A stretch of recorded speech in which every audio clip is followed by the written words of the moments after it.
Madam Vice Chairman, the question of deficit financing has been raised in this House on several occasions.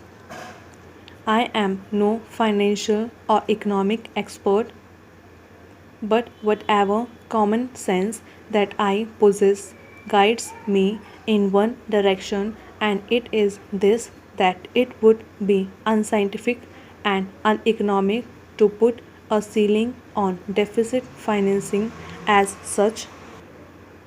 I do not see any sanctity attached to a ceiling to be fixed because if the production increases in the agricultural sector as well as in the industrial sector, there is no harm if deficit financing is restored to, but if there is a shortfall in industrial or agricultural production, and even then, if purchasing power is pumped into the system, it may be that inflationary pressures might arise, but our past experience shows that even if we accept the various estimates that we made regarding the volume of deficit financing till today, which might have amounted to rupees 900 crores or more, in spite of a volume of expenditure of that nature, we do not see these pressures, which can be called as alarming. In a developing economy, some rise in prices is going to be inevitable because whatever you might plan to spend may not produce immediate economic results. A project might take time to give you dividends. In that process, it is possible that for a certain period of time there might be rise in prices. Our experience shows that the volume of deficit financing that are resorted to in the past has been absorbed in the economy, and if we step up our effort and increase production in the future, I do not see any necessity to put a ceiling on deficit financing as such. Now, the resources which are required for running the administration have to be raised by the state in one or two ways. One of the ways is that the money which is required for current expenditure may be raised by taxation. The money which is needed for purposes of capital expenditure may be raised by borrowing. But if both these sources do not give us sufficient money to implement our program, then the government has no alternative but to resort to deficit financing.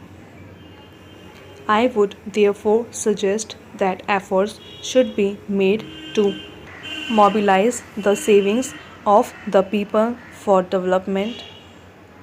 I have been saying that there is surplus purchasing power in the rural areas. As you are aware, 70% of the population of the country reside in villages. The biggest industry that we have got is agriculture, and nobody can deny the fact that the return for agricultural produce has certainly increased, which has resulted in an increased purchasing power in the rural areas, and which is now being spent on higher consumption.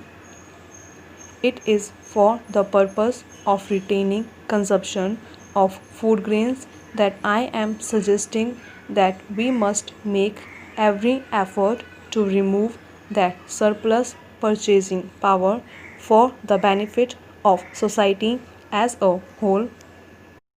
We may get market loans to the extent that we desire, but our only hope of increasing the rate of development in this country lies in our success of small savings, because unless we intensify our efforts in mobilizing the resources lying in the rural sector,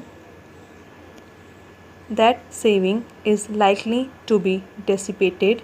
I would therefore urge upon the Finance Minister to intensify his efforts and step up our target for small savings. Now I will come to the question of taxation. The Finance Minister has made proposals for raising a further revenue of rupees 23 crores only, even though on current account there is a deficit of rupees 82 crores. He has not thought it wise to raise the entire amount by taxation. In that direction, he has adopted the wisest course, because the level of taxation that we have now reached is of such a nature that it may be that further raising of resources by taxation may hamper production, because the task of finance minister is to evolve such a system of taxation that it does not hamper production, in a way proves as an incentive. Now, for that purpose, let me take the case regarding his proposals for direct taxation. I will make a reference to the taxation on companies. The finance minister has been assailed on both sides. Neither my friends sitting opposite nor the Federation of Indian Chambers of Commerce and Industry are satisfied. This very fact shows